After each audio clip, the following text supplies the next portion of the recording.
I'm Annie Laurie Gaylor. And I'm Dan Barker. We're executive directors of the Freedom from Religion Foundation. Our guest today is the author and attorney, Andrew Seidel, whose new book, American Crusade, is about how the Supreme Court is weaponizing religious freedom.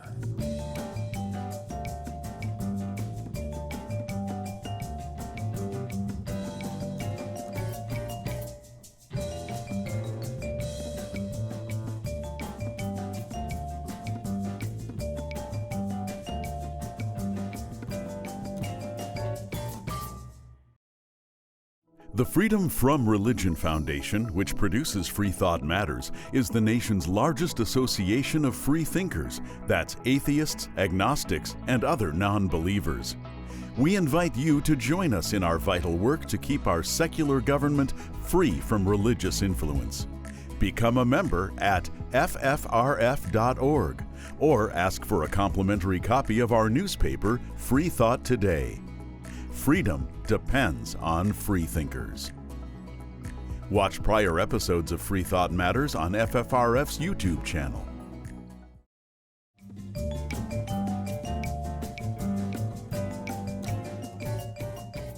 Andrew Seidel is Vice President of Strategic Communications for Americans United for the Separation of Church and State. Before that, he was a constitutional attorney and strategic response director here at the Freedom from Religion Foundation. His first book, The Founding Myth, Why Christian Nationalism is Un-American, was published in 2019. An excellent book. And Andrew's newest book, American Crusade, How the Supreme Court is Weaponizing Religious Freedom, was just published this fall by Union Square and Company. Andrew, welcome back to Freethought Matters. Thank you so much. It's a pleasure to be on with you both. It's been a while. It has. So the foreword to your book was written by Erwin Chemerinsky, the Yes. very distinguished scholar. I learned constitutional law from the textbook that Dean Chemerinsky wrote. And so to have him write the foreword to my book about the Supreme Court and how it's essentially destroying the First Amendment was nice for a lawyer. Yeah, very nice. But he said we should be scared. So That was the first line of his foreword. Why did he say that? Because the Supreme Court really is destroying the First Amendment. There is a well-funded group of Christian nationalist organizations that are working to alter the meaning of the First Amendment, to change that long-standing protection of religious freedom into a weapon, a tool that conservative Christians can use to impose their religion on other people. And in your book, you call them the Crusaders. Why'd you pick that word, and who are these Crusaders? So the Crusaders are the legal groups that are behind this, sort of the anti-FFRFs, the anti-Americans United, the groups like Alliance Defending Freedom and First Liberty Institute and Liberty Council, this Orwellian word salad of groups that are working to really push and turn this into a Christian nation. They're the Crusaders because they're on this crusade, a truly a religious vendetta, essentially, against the true meaning of our First Amendment and working to morph that into something very, very different. And you write that your book is a warning that the First Amendment is not only being attacked, it's being destroyed. It really is. And this was, I think, one of the things that a lot of people just don't realize. We tend to treat Supreme Court cases, and we hear about them in the media, as one-offs. As, you know, this was just a case about a baker, or this was just a case about a cross, or this was just about a case about a coach imposing prayer on other people's children. But really, it's the same groups bringing all of these cases, and with the same goal. They form part of a much broader campaign, a crusade, to fundamentally alter our understanding of the Constitution, and at the end of the day, to privilege one particular class above everybody else. So you start your book with an unusual, I guess, analogy of a phenomenon that I had never heard of, which is these people who are so religious that they are at the steering wheel and they stop steering because they have the faith in God. They let go of the steering wheel. Is this really very common? This is far more common than you would hope. It's Jesus take the wheel. There's actually a song written about it, and people will let go of the steering wheel and trust in Jesus to drive the car. And what happens? And oftentimes they get into accidents. Oftentimes they hurt people, sometimes very badly. And one of the things that I want to point out there is, look, you don't see any of the Crusaders rushing to the defense of these people who let Jesus take the wheel, for obvious reasons. There's no religious freedom issue there. And one of the things that's very, very clear when you read American Crusade is that religious freedom has long been that protection for the minority against the tyranny of the majority. It's been that shield for all of us.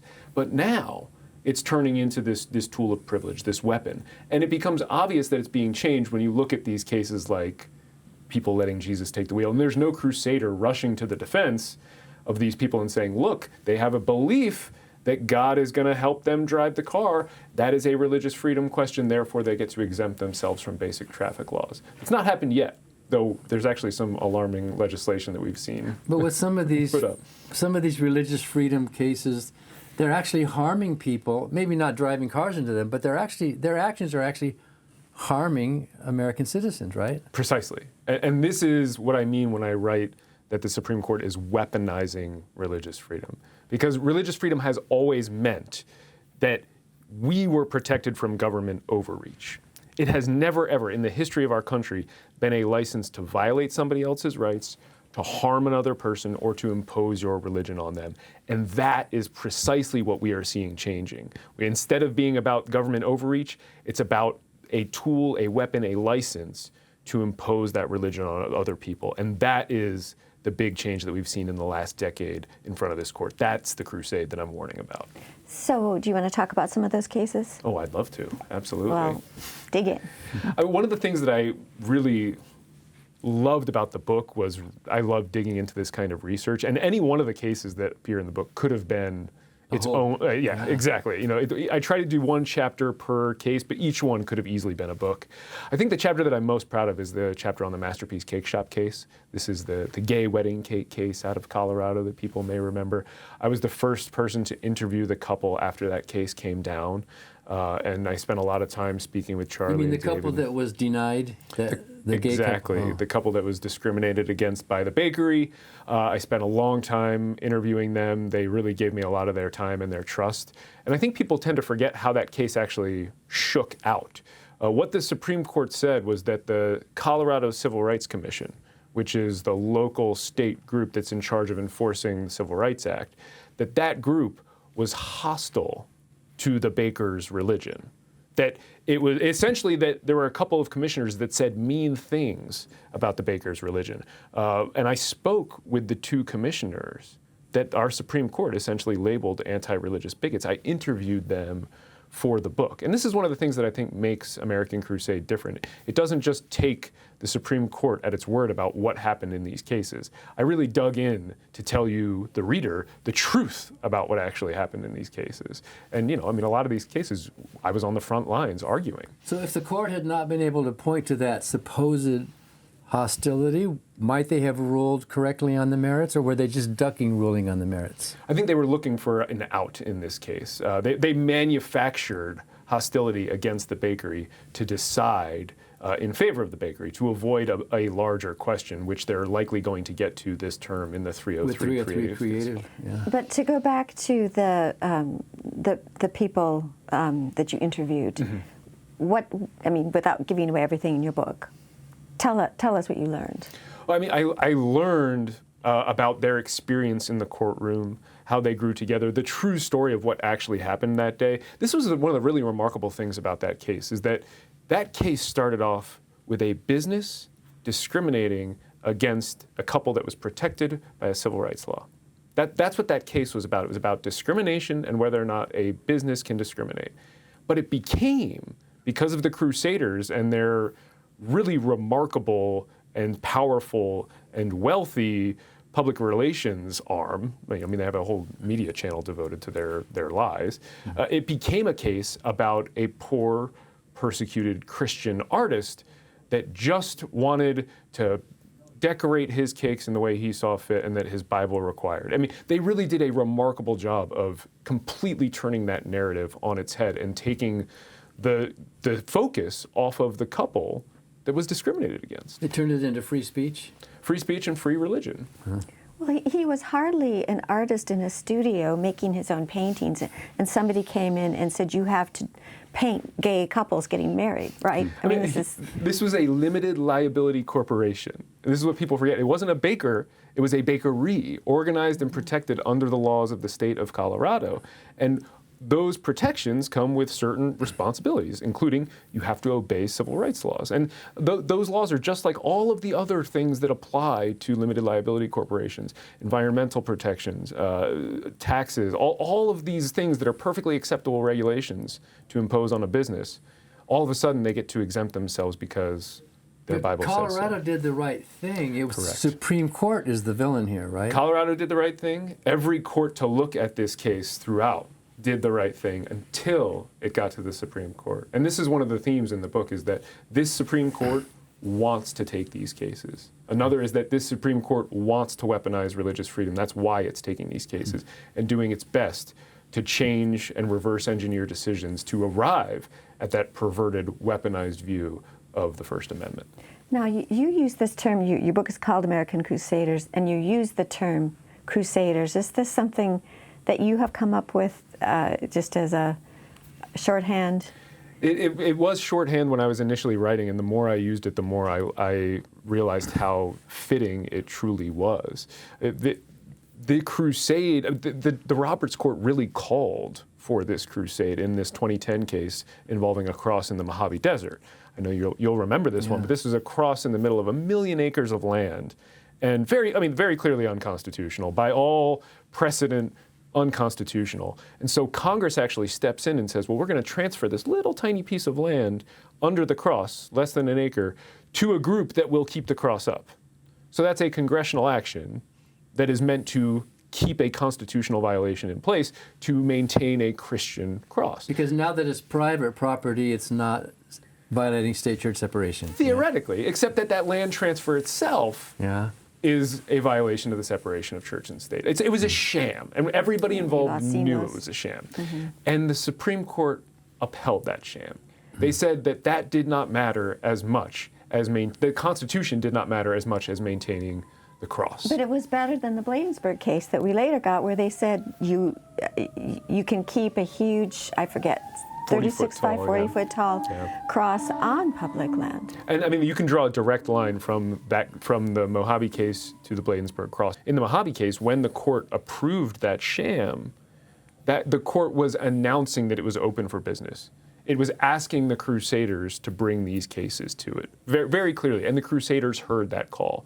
And so this is the Deus Vult, the call to the crusade that we saw, I think people don't realize how collaborative this is, that the Crusaders, these legal groups, the anti-FFRF, the anti-AU, are bringing these cases to the courts, setting them up for the court, and then the ultra-conservative wing is coming along and knocking them down. Well, it's appropriate that these two cases are about crosses, and the actual word crusade is based on the word for the Christian cross. They were carrying the cross to defeat the enemy, weren't they? Yes, and I mean, this is a crusade in the sense, they're not trying to conquer land, but they are trying to conquer our Constitution. They're trying to remake it in their image, to turn this country into the Christian nation that they so desperately wish it was, and which it is not. You write in your book that these religious right crusaders are misunderstanding the First Amendment, that they're mistaking neutrality or equality for hostility, right? I think it's more of a deliberate conflation. I think they see the erosion of their privilege as hostility. And one of the things that was really remarkable for me when I was going back and writing this and researching all of this was I was reminded of just how simple these questions are, just how easy it is to solve the questions that arise when religion and the law collide. These are not difficult questions to answer. And I was able to boil it down to just 3 basic lines in the book. 3 basic lines. 3 basic lines. Yeah, one of the things I really tried to do was to simplify things for non-lawyers. I don't like the way lawyers write, so I wanted to write this book so that anybody could pick it up and understand the threat to our Constitution. Well, I'm a non-lawyer and I could follow it, so you did right.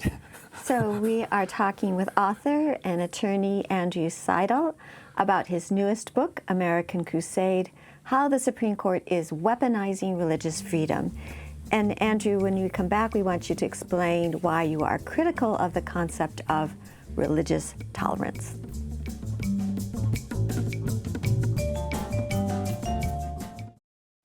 Hi, I'm Ron Reagan, an unabashed atheist. When I first recorded that commercial back in 2014, being openly atheist in America was still fairly uncommon. Today, the fastest growing religious group in the country is the non-religious, especially among the young. That progress is heartening, but the religious pushback is fierce and the forces of Christian nationalism are well organized. Our progress won't continue unless we work together so that reason and our secular constitution will prevail. That's why I'm asking you to join the Freedom from Religion Foundation, the nation's largest and most effective association of atheists and agnostics working to keep state and church separate, just like our founders intended. Please join the Freedom from Religion Foundation today. Ron Reagan, lifelong atheist, not afraid of burning in hell. My name is Bill, and I'm an out-of-the-closet apatheist, meaning I don't really care what you believe, and I don't really think that you should care what I believe. I was raised in South Dakota in a strict Catholic family. I was an altar boy. I served Mass a lot of Sundays twice. The priest gave us this little card that said, "In case of accident, please call a priest." I don't really like that idea anymore since I left the church about 40 years ago. Now, if you find me alongside the road after an accident, please call an ambulance and an EMT.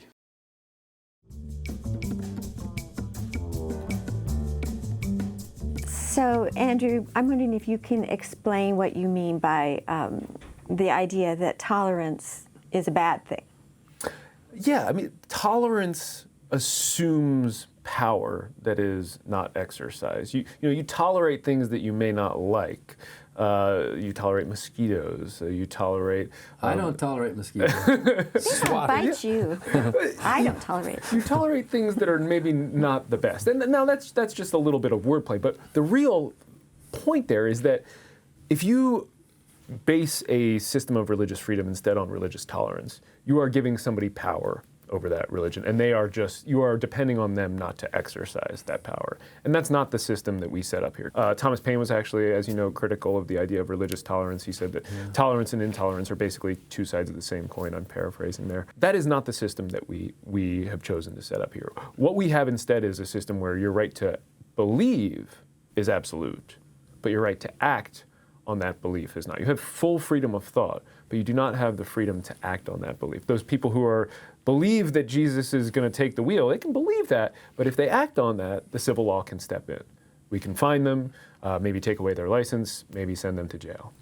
In your book, you point out that tolerance is like a vertical thing. There's a hierarchical structure. But in our country, we really live under a horizontal equality. We should be, at least, right? Exactly. And this is one of the key parts of the crusade, is they are working to stratify things. Yeah. They are working to create one particular favored class. What they are doing is seeking a weapon that elevates white conservative Christians above everybody else, and everybody else then becomes second-class citizens. I mean, that is the end goal of this crusade. That's why they want to weaponize religious freedom, and that itself is largely a backlash against equality realized. Well, they want to become Puritans again, in some senses, right? I think that's not unfair. The Massachusetts Bay Colony coming back to life. So you talk about the a silver bullet in your book. Could you explain that? The weapon that they are seeking, religious freedom, in this weaponized sense, really would be a silver bullet for them, in that it would cut across every single one of our other laws. Because they are changing the meaning of the First Amendment, they're essentially exempting themselves from every other law out there. And this is a concept that has been floating around since the Religious Freedom Restoration Act, which I have a chapter on in this book, and something that they are desperate for. You can see it actually in a lot of the COVID cases. There's also a chapter on those in this book, where they are arguing for essentially the right to harm public health, to risk other people's health and safety, and to put more pressure on our overworked hospital systems during a pandemic, because their religious freedom is more important. It's a silver bullet that really, or a trump card. There's all these different metaphors you can use for it. But the idea is that their rights are more important than everybody else's rights, which gets to the point of tolerance and gets to the point of this being a weapon. Of course, they don't seem to realize that a higher percentage of these conservative Christians are dying of COVID than those who aren't, right? Well, in the unvaccinated especially, yeah. Unvaccinated ones. Is the Supreme Court one of the Crusaders, do you think? I think this is one of the hardest things for people to grasp, especially lawyers. The Crusaders and the Supreme Court are part and parcel of the same thing. I talk in the book about how we arrived at a packed Supreme Court, how Leonard Leo is universally recognized as the guy. The Federalist Society founder, correct? Exactly, who orchestrated the hostile takeover of the Supreme Court. He runs the Federalist Society, he ran the Judicial Crisis Network. He spent about $540 million from 2014 to 2020 packing the court. And his job was described by one of his former employees as working to essentially, I'm not quoting here, essentially undermine democracy. They recognized that they had lost on abortion and contraception and all these so-called culture war issues, and that if they wanted to have any kind of wins in that arena, that they had to, quote, stack the courts. So that's what they set out to do. They set out to undermine democracy by packing the federal judiciary. And they were remarkably successful at that. And Leo's role in that was the, quote, monitor of the nominee's ideological purity. So his job was to monitor those judges' ideological purity, to make sure that they were crusaders. And we know that he's responsible for putting Roberts, Alito, Gorsuch, Kavanaugh, and Barrett on the court. All of them are or were members of the Federalist Society. Leo is the person who wrote the short lists that Trump published about the judges that he would put on the Supreme Court. There's video of Leo and Clarence Thomas on stage at a Federalist Society event in Texas, joking about how Leonard Leo's the third most powerful man. You know, Leonard, since you're the number 3 most powerful person in the world, we have to say. This is what happens to our judiciary. These judges were chosen for their ideology, for their crusader ideology. And really, there were litmus tests even before he was given such a Leo was given such a prominent role by Trump. You know, the Republican Party, you had to be anti-abortion, you had to be anti-separation of church and state. So this has been a long crusade by the religious right, Christian nationalists. Absolutely. They've played the long game and they finally won. They're reaping the benefits of it now. You know, one of the things that our side has been looking to do is obviously fight back against this. And I get asked a variation of the question, you know, what can we do at every event that I do? That's what I was about to ask you, Andrew. Well, I mean, the one thing that I tell people is first you have to temper your expectations, because the other side, they played a long game. I mean, they were at this for decades before they finally got to where they are. And I think we can fight back and I think we can win, but it's not going to be immediate and it's not an easy fix. And I unfortunately think things are going to get worse before they get better. I do offer concrete solutions in the book. One of the solutions that I came to after quite a bit of study and research is that we have to expand the Supreme Court and rebalance it. I mean, we cannot deal with any of the issues that face us until we have done that. Some people Well, you call know that we agree. Yes. Some people call that packing the court, but really this would be unpacking it, wouldn't it? The court has already been packed. The question is, what do we do now that the court is? Do we allow that court packing to stand? Do we allow that to go unaddressed? Or do we do something about that? And I think we have to do something about that. But I guess I would have to say that the political winds can change quickly too, and as this is being recorded, we're looking at, it looks like the Senate will support the Marriage Equality Act. Yep. It unfortunately is not going to support the Women's Health Protection Act, but if the Democrats get control of the House again in 2024 and the Senate, then there would be a congressional solution, for example, to the Dobbs decision. So do you see, I'm speaking as an individual, we are a nonpartisan group, but do you see that also as a way that it may not take as long as you are saying? I think all of those are important attempts to solve the problem. I don't think they get at the root issue, which is a Supreme Court that wants to decide cases in this way. Right? And unfortunately, the end of Roe is just the beginning. And they're coming for marriage equality, they're coming for contraception, and the legislation that Congress is working on, you know, the reaffirming marriage, the women's health protection, that is helpful, but those can end up before the Supreme Court too. That's true. And I would expect them to, given what we know the goal of the Crusaders is. It's just a question of what's the vehicle and when does it get to the court. So to me, until we fix the court itself, which is a core problem with both our democracy and with the weaponizing of the First Amendment, we're going to continually face these problems. You've read a lot of history. You can tell from reading both your books. And I think historically, up until recent years, being appointed to the Supreme Court had something of a liberalizing effect on justices. But is that no longer true? Well, that's one of the things that Leonard Leo was put in place to avoid. I mean, we saw this with David Souter, who was meant to be this conservative stalwart on the court, and instead was independent-minded, ended up being a pretty good supporter of the separation of church and state. Yeah, and they were so disappointed and so angry. Never another Souter was one of the battle cries for this crusade, and that was one of the things that Leo set out to do. But I mean, you know, the history is also with us, right? We've changed the size of the Supreme Court with legislation 7 times in our history. That's once about every 34 years.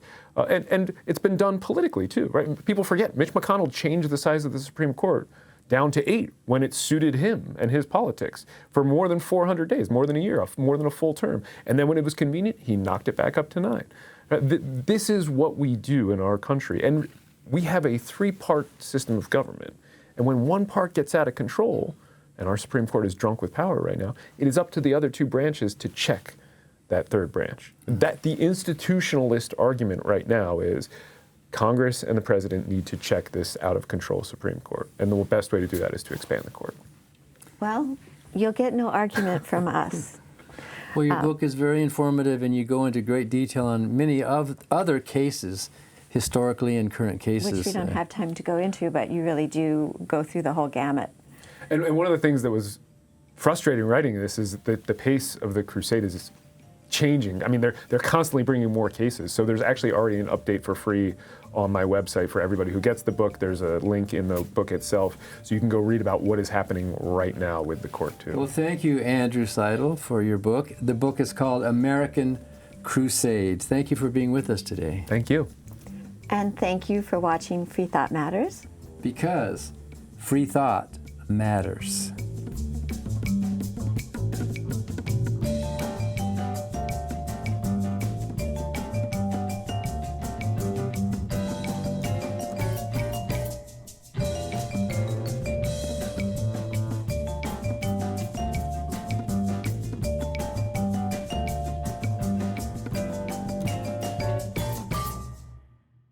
Hi, I'm Steve Pinker. In my book, Enlightenment Now, I show that the world has become a better place as reason has been overcoming superstition and tribalism. But the values of the Enlightenment are under attack. That's why I'm a proud member of the Freedom from Religion Foundation, the nation's largest association of free thinkers working to keep state and church separate. Please join me in supporting the Freedom from Religion Foundation to ensure that our government is driven not by religion, but by reason.